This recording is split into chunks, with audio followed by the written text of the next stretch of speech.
Hello नमस्कार दोस्तों, welcome back to my YouTube channel education IQ 2.0। तो दोस्तों, मैंने एक बुक का रिव्यू दिया था। ये कंप्यूटर की बुक थी जो परीक्षा मंथन करके है। तो बहुत से लोगों का कमेंट आया था कि सर इसका आप यूट्यूब पर भी इसको करा दीजिए। तो आज से हम इसका यूट्यूब पर स्टार्ट कर रहे हैं। फ्रेंड्स, इसमें 2 वीडियो आएँगी हर चैप्टर की। पहले में थ्योरी होगी और दूसरी वीडियो में उसके सार और उसके MCQ होंगे। फ्रेंड्स, ये बुक काफ़ी इम्पोर्टेंट है आपके अपकमिंग एग्ज़ाम्स के लिए, चाहे यूकेपीएससी हो, चाहे यूके ट्रिपल एस सी या कोई भी अदर स्टेट जहाँ गवर्नमेंट एग्ज़ाम जहाँ पर कंप्यूटर पूछी जाती है फ्रेंड्स, वहाँ के लिए काफ़ी इम्पोर्टेंट क्वेश्चन होने वाले हैं। अब हम बिना टाइम वेस्ट करते हुए स्टार्ट करते हैं वीडियो को। कंप्यूटर क्या है? सबसे पहले तो कंप्यूटर एक स्वचालित इलेक्ट्रॉनिक मशीन है जो डाटा तथा निर्देश को इनपुट के रूप में ग्रहण करता है। निर्देशों के अनुरूप उनका विश्लेषण करता है तथा आवश्यक परिमाणों को निश्चित प्रारूप में आउटपुट के रूप में निर्गत करता है। यह डाटा निर्देश सॉफ्टवेयर तथा परिमाणों को स्टोर भी करता है ताकि आवश्यकता अनुसार इनका उपयोग किया जा सकता है। यह डाटा के भंडारण या स्टोरेज तथा तीव्र गति और त्रुटि रहित ढंग से उनके विश्लेषण का कार्य करता है। तो फ्रेंड्स, ये रहा आउटपुट, इनपुट और सोर्स। फ्रेंड्स, जो आउटपुट है ये बाहर दिख रहा है आपका आउटपुट है। इनपुट है जो कंप्यूटर के अंदर जो भी चीज़ डालते हो इनपुट होता है जहाँ से जाता है कंप्यूटर के अंदर, और ये प्रोसेसर है। अब इसकी परिभाषा, कंप्यूटर की परिभाषा इसमें बता रखी है। ऑक्सफोर्ड डिक्शनरी के अनुसार कंप्यूटर एक स्वचालित इलेक्ट्रॉनिक मशीन है जो अनेक प्रकार की तर्कपूर्ण गणनाओं के लिए प्रयोग किया जाता है। कंप्यूटर एक इलेक्ट्रॉनिक मशीन है। तो फ्रेंड्स, आपके ये क्वेश्चन पूछा जाता है कंप्यूटर क्या है, तो यहाँ पर कंप्यूटर एक इलेक्ट्रॉनिक मशीन है। इन्हीं से ही आपके MCQ क्वेश्चन बनते हैं। आपके जो थ्योरी से ही आप थ्योरी को अच्छे से पढ़ जाए तो आपको फिर इतनी दिक्कत नहीं होगी। जो इनपुट के रूप में डाटा स्वीकार करता है तथा दिए गए निर्देशों के अनुरूप डाटा को प्रोसेस कर उसे सूचना में बदलता है। डाटा तथा सूचना को भविष्य में प्रयोग के लिए स्टोर करता है तथा प्रोसेस किए गए परिणाम को आवश्यकतानुसार आउटपुट के रूप में निर्गत करता है। इस प्रकार कंप्यूटर के बुनियादी कार्य हैं। अब यहाँ पर कंप्यूटर के कार्य बता रखा है। डाटा को इनपुट के रूप में स्वीकार करना, डाटा को दिए गए निर्देशों के अनुरूप प्रोसेस कर सूचना में बदलना, डाटा और सूचना को भविष्य में उद्योगों के लिए उपयोग के लिए स्टोर करना और सूचना का विश्लेषण कर आउटपुट के रूप में निर्गत करना।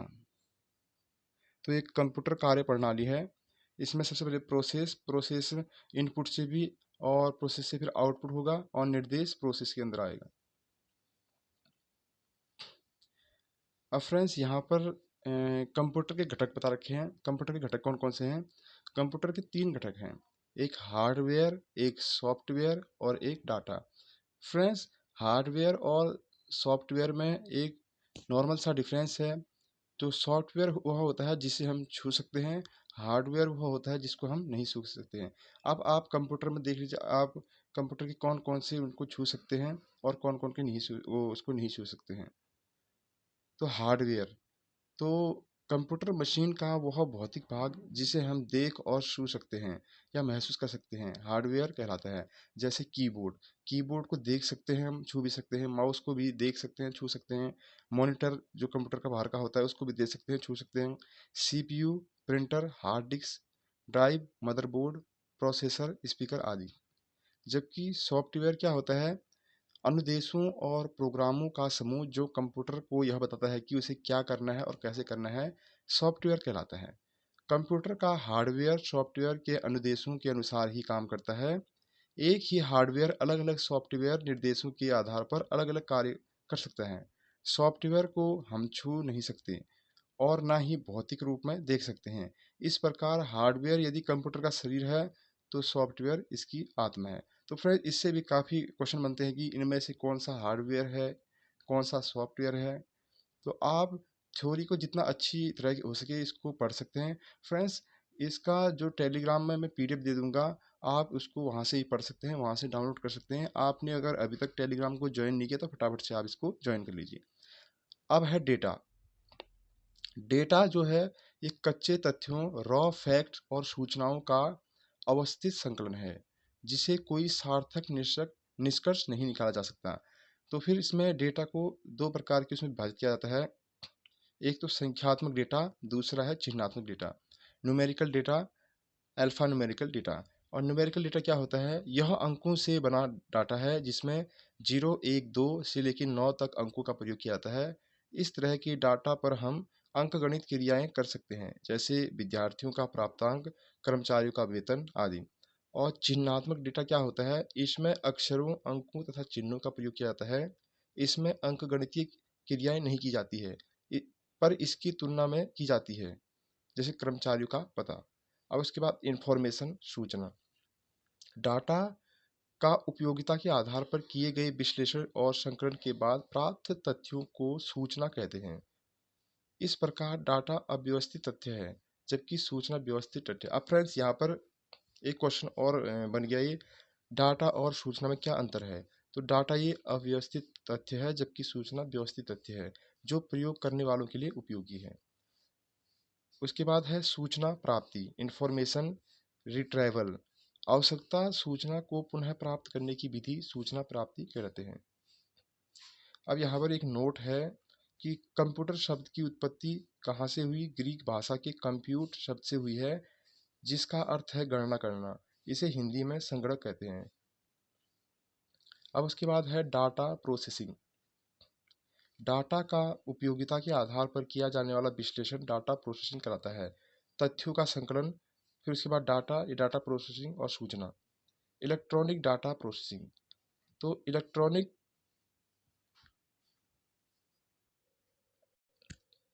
इलेक्ट्रॉनिक विधि से डाटा का विश्लेषण इलेक्ट्रॉनिक डाटा प्रोसेस किया जाता है। अनुदेश, इंस्ट्रक्शन। कंप्यूटर को कार्य करने के लिए दिए गए आदेशों को अनुदेश कहते हैं। प्रोग्राम। कंप्यूटर को दिए जाने वाले अनुदेशों के समूह को प्रोग्राम कहा जाता है। सॉफ्टवेयर क्या होता है? प्रोग्रामों के समुच्चय को जो कंप्यूटर के विभिन्न कार्यों में सफल क्रियान्वयन के लिए उत्तरदायी होता है, उसे सॉफ्टवेयर कहते हैं। अब फ्रेंड्स इसके बाद कंप्यूटर की विशेषता। तो कंप्यूटर की विशेषता क्या क्या है इसमें? तो सबसे पहले है स्पीड और गति। तो कंप्यूटर 1 सेकंड में लाखों गणनाएं कर सकता है। किसी मनुष्य द्वारा पूरे साल में किए जाने वाले कार्य को कंप्यूटर कुछ ही सेकंड में कर सकता है। कंप्यूटर प्रोसेसर के स्पीड को हर्ट्ज एच जेड में मापते हैं। तो ये भी एक क्वेश्चन बन गया कि कंप्यूटर प्रोसेसर के स्पीड को किस में मापते हैं? एच जेड में। वर्तमान समय में कंप्यूटर नैनो सेकंड 10-9 सेकंड में गणना कर सकता है। कंप्यूटर की गति को 1 सेकंड में प्रोसेस किए गए निर्देशों की संख्या के आधार पर मापा जाता है। तो वर्तमान में कंप्यूटर 1 सेकंड में 10 लाख से भी अधिक निर्देशों को प्रोसेस कर सकता है। अतः कंप्यूटर की गति को MIPS में मापा जाता है। तो इसमें आपके फ्रेंड्स यही इसी के अंदर से आपके क्वेश्चन बनते हैं। तो इसमें एक क्वेश्चन और बन गया कि कंप्यूटर की गति को किससे मापा जाता है? तो इसका जो ये इसमें इसको बता रखा है, MIPS मिलियन इंस्ट्रक्शंस पर सेकंड ऑन में मापा जाता है। तो फ्रेंड्स ये आज थ्योरी की क्लास है। अगली वीडियो में इसी चैप्टर के मैं आपको जो सार और MCQ लेके आऊँगा। तो अभी आप इसको पढ़ लीजिए, उसके बाद आप MCQ देने के लिए आपको आसानी हो जाएगी। तो फ्रेंड्स इसके बाद है स्वचालित, ऑटोमेटिक। कंप्यूटर एक स्वचालित मशीन है जिसमें गणना के दौरान मानवीय हस्तक्षेप की संभावना नगण्य रहती है। हालांकि कंप्यूटर को कार्य करने के लिए निर्देश मनुष्य द्वारा दिए जाते हैं, पर एक बार आदेश दिए जाने के बाद बिना रुके कार्य करता है। और तीसरी विशेषता क्या है इसकी? त्रुटि रहित कार्य, एक्यूरेसी। कंप्यूटर की गणनाएं लगभग त्रुटि रहित होती है। गणना के दौरान अगर कोई त्रुटि एरर पाई जाती है तो वह प्रोग्राम या डाटा में मानवीय गलतियों के कारण होती है। अगर डाटा और प्रोग्राम सही है तो कंप्यूटर हमेशा सही परिणाम ही देता है। कभी कभी वायरस के कारण भी कंप्यूटर में त्रुटियां आ जाती हैं। और चौथी विशेषता क्या है? स्थायी भंडारण क्षमता, परमानेंट स्टोरेज। कंप्यूटर में प्रयुक्त मेमोरी को डाटा, सूचना और निर्देशों में स्थायी भंडारण के लिए प्रयोग किया जाता है। चूंकि कंप्यूटर में सूचनाएं इलेक्ट्रॉनिक तरीके से संग्रहित की जाती है, अतः सूचना के समाप्त या नष्ट होने की संभावना कम रहती है। इसके बाद नेक्स्ट विशेषता है पांचवी, विशाल भंडारण क्षमता। कंप्यूटर के बाह्य एक्सटर्नल और आंतरिक इंटरनल संग्रहण माध्यमों जैसे hard disk, floppy disk, magnetic tape, CD ROM में असीमित डाटा और सूचनाओं का संग्रहण किया जा सकता है। कंप्यूटर में सूचनाएं कम स्थान घेरती है, अतः इसकी भंडारण क्षमता भी विशाल और असीमित है। और छठा पॉइंट है भंडारित सूचना को तीव्र गति से प्राप्त करना, फास्ट रिट्राइवल। कंप्यूटर प्रयोग द्वारा कुछ ही सेकंड में भंडारित सूचना में से आवश्यक सूचना को प्राप्त किया जा सकता है। रैम, रैंडम एक्सेस मेमोरी के प्रयोग से यह काम और भी सरल हो जाता है। फिर नेक्स्ट पॉइंट है जल्द निर्णय लेने की क्षमता। कंप्यूटर परिस्थितियों का विश्लेषण कर पूर्व में दिए गए निर्देशों के आधार पर तीव्र निर्णय की क्षमता रखता है। नेक्स्ट पॉइंट है विविधता। कंप्यूटर की सहायता से विभिन्न प्रकार के कार्य संपन्न किए जा सकते हैं। आधुनिक कंप्यूटरों में अलग अलग तरह के कार्य एक साथ करने की क्षमता है। नेक्स्ट पॉइंट है पुनरावृत्ति। कंप्यूटर को आदेश देकर एक ही तरह के कार्य बार बार समान विश्वसनीयता और तीव्रता से कराए जाते हैं। फिर उसके बाद है स्फूर्ति। कंप्यूटर एक मशीन होने के कारण मानवीय दोषों से रहित है। इसे थकान तथा बोरियत महसूस नहीं होती और हर बार समान क्षमता से कार्य करता है। नेक्स्ट पॉइंट है गोपनीयता। पासवर्ड के प्रयोग द्वारा कंप्यूटर के कार्य को गोपनीय बनाया जा सकता है। पासवर्ड के प्रयोग से कंप्यूटर में रखे डाटा और कार्यक्रमों को केवल पासवर्ड जानने वाला व्यक्ति ही देख सकता है। तो नेक्स्ट पॉइंट है कार्य की एकरूपता। बार बार तथा लगातार एक ही कार्य करने के बावजूद कंप्यूटर के कार्य की गुणवत्ता पर कोई प्रभाव नहीं पड़ता है। नेक्स्ट पॉइंट है विश्वसनीयता। कंप्यूटर प्रोसेस के पश्चात सही व भरोसेमंद परिणाम देता है तथा गलती की संभावना नगण्य रहती है। इसके बाद नेक्स्ट पॉइंट है कागज के प्रयोग में कमी। कंप्यूटर के सही प्रयोग से कागज की खपत में कमी की जा सकती है, जिससे पर्यावरण संरक्षण में मदद मिलती है। सो फ्रेंड्स, एक ये इंपॉर्टेंट नोट है जो इसको जानना आपको बहुत ज़रूरी है। भारत में कंप्यूटर का प्रथम प्रयोग 16 अगस्त 1986 को बेंगलुरु के प्रधान डाकघर में किया गया, जबकि भारत का प्रथम पूर्ण कंप्यूटर की डाकघर नई दिल्ली है। अब यहाँ पर है कंप्यूटर की सीमाएं, लिमिटेशंस ऑफ द कंप्यूटर। तो फ्रेंड्स, इसकी सीमाएं क्या क्या है। सबसे पहले है बुद्धिहीन, नो माइंड। कंप्यूटर में स्वयं की सोचने और निर्णय लेने की क्षमता नहीं होती। यह केवल दिए गए दिशा निर्देशों के अंदर ही कार्य करता है। दूसरा पॉइंट है खर्चीला, एक्सपेंसिव। कंप्यूटर के हार्डवेयर तथा सॉफ्टवेयर काफ़ी महंगे होते हैं तथा इन्हें समय समय पर आवश्यकता अनुसार परिवर्तित भी करना पड़ता है। तीसरा पॉइंट है वायरस का खतरा। सो फ्रेंड्स, कंप्यूटर में वायरस का खतरा बना रहता है जो सूचना और निर्देशों को दूषित या समाप्त कर सकता है। ये वायरस कंप्यूटर की भंडारण क्षमता को भी प्रभावित करते हैं। हालांकि एंटीवायरस सॉफ्टवेयर का प्रयोग इसे बचा जा सकता है। चौथा पॉइंट है विद्युत पर निर्भरता। कंप्यूटर अपने कार्य के लिए विद्युत पर निर्भर करता है तथा इसके अभाव से कोई भी कार्य संपन्न कर पाने में सक्षम नहीं है। तो नेक्स्ट पॉइंट है कंप्यूटर के अनुप्रयोग, applications of computer. So friends, computer का प्रयोग विभिन्न क्षेत्रों में किया जाता है। वर्तमान में शायद ही कोई क्षेत्र ऐसा हो जहां कंप्यूटर का प्रयोग नहीं किया जाता है। निम्नलिखित क्षेत्रों में कंप्यूटर का विचित्र अनुप्रयोग किया जा रहा है, जैसे डाटा प्रोसेसिंग। बड़े और विशाल सांख्यिकीय डाटा से सूचना तैयार करने में कंप्यूटर का प्रयोग किया जा रहा है। जनगणना, सांख्यिकीय विश्लेषण, परीक्षाओं के परिणाम आदि में इसका प्रयोग किया जा रहा है। अगला पॉइंट है सूचनाओं का आदान प्रदान। भंडारण की विभिन्न पद्धतियों के विकास और कम स्थान घेरने के कारण ये सूचनाओं और के आदान प्रदान के बेहतर माध्यम साबित हो रहे हैं। इंटरनेट के विकास ने तो इसे सूचना का राजमार्ग बना दिया है। नेक्स्ट पॉइंट है शिक्षा। मल्टीमीडिया के विकास और कंप्यूटर आधारित शिक्षा ने इसे विद्यार्थियों के लिए उपयोगी बना दिया है। डिजिटल लाइब्रेरी में पुस्तकों की सर्व सुलभता निश्चित की है। चौथा पॉइंट है वैज्ञानिक अनुसंधान। विज्ञान के अनेक जटिल रहस्यों को सुलझाने में कंप्यूटर की सहायता ली जा रही है। कंप्यूटर में परिस्थितियों का उचित आकलन संभव हो पाता है। नेक्स्ट पॉइंट है रेलवे और वायुयान आरक्षण। कंप्यूटर की सहायता से किसी भी स्थान से अन्य स्थानों के रेलवे तथा वायुयान के टिकट लिए जा सकते हैं तथा इसकी गलती की संभावना भी नगण्य है। अब है नेक्स्ट पॉइंट है बैंक।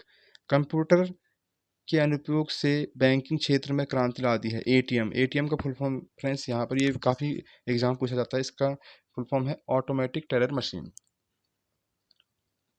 तथा ऑनलाइन बैंकिंग, चेक के भुगतान, ईसीएस इलेक्ट्रॉनिक चार्जिंग सर्विस और रुपया गिनना तथा पासबुक एंट्री में कंप्यूटर का प्रयोग लगा। एक रोचक तथ्य है कि हर क्षेत्र में कंप्यूटर के बृहद अनुप्रयोग के कारण आधुनिक युग को कंप्यूटर युग की संज्ञा दी जाती है तथा कंप्यूटर आधारित सूचना तकनीक को इंफॉर्मेशन टेक्नोलॉजी कहा जाता है। नेक्स्ट पॉइंट है चिकित्सा। शरीर के अंदर के रोगों का पता लगाने, उसका विश्लेषण का निदान कंप्यूटर का विस्तृत प्रयोग हो रहा है, जैसे सीटी स्कैन, अल्ट्रासाउंड, एक्सरे तथा विभिन्न जांच में कंप्यूटर का प्रयोग हो रहा है। नेक्स्ट पॉइंट है डिफेंस, रक्षा। रक्षा अनुसंधान, वायुयान नियंत्रण, मिसाइल, रडार आदि में भी कंप्यूटर का प्रयोग हो रहा है। नेक्स्ट पॉइंट है स्पेस टेक्नोलॉजी, अंतरिक्ष प्रौद्योगिकी। कंप्यूटर के तीव्र गणना क्षमता के कारण ही ग्रहों, उपग्रहों और अंतरिक्ष की घटनाओं का सूक्ष्म अध्ययन किया जा सकता है। कृत्रिम उपग्रहों में भी कंप्यूटर का विशेष प्रयोग हो रहा है। नेक्स्ट पॉइंट है संचार, कम्युनिकेशन। संचार व्यवस्था कंप्यूटर के प्रयोग के बिना संभव नहीं है। टेलीफोन और इंटरनेट ने संचार क्रांति को जन्म दिया है। तंतु प्रकाशिकी संचरण में कंप्यूटर का प्रयोग किया जाता है। नेक्स्ट पॉइंट है उद्योग व व्यापार। उद्योगों में कंप्यूटर के प्रयोग से बेहतर गुणवत्ता वाले वस्तुओं का उत्पादन संभव हो पाया है।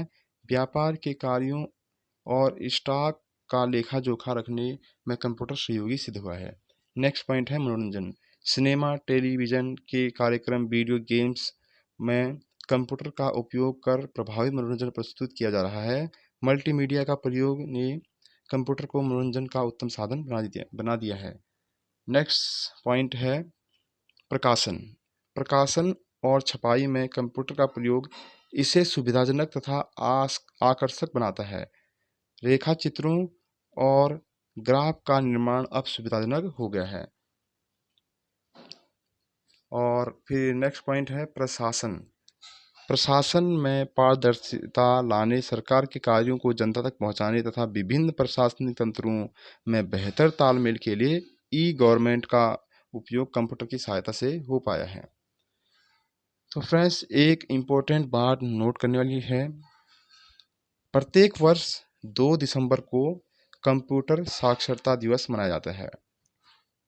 अब है डिजिटल पुस्तकालय।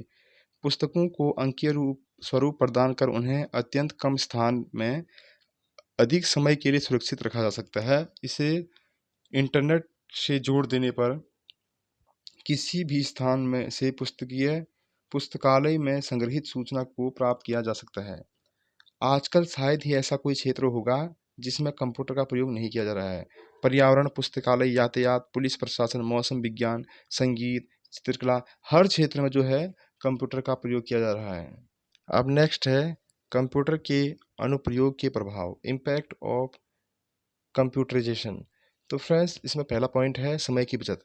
चूँकि कंप्यूटर के कार्य करने की गति अत्यंत तीव्र है, अतः मनुष्य द्वारा एक साल में पूरा किए जाने वाले कार्यों को कंप्यूटर की सहायता से कुछ मिनटों में किया जा सकता है। सेकंड है त्रुटि रहित कार्य। कंप्यूटर के प्रयोग से कार्य में त्रुटि की संभावना नगण्य हो जाती है।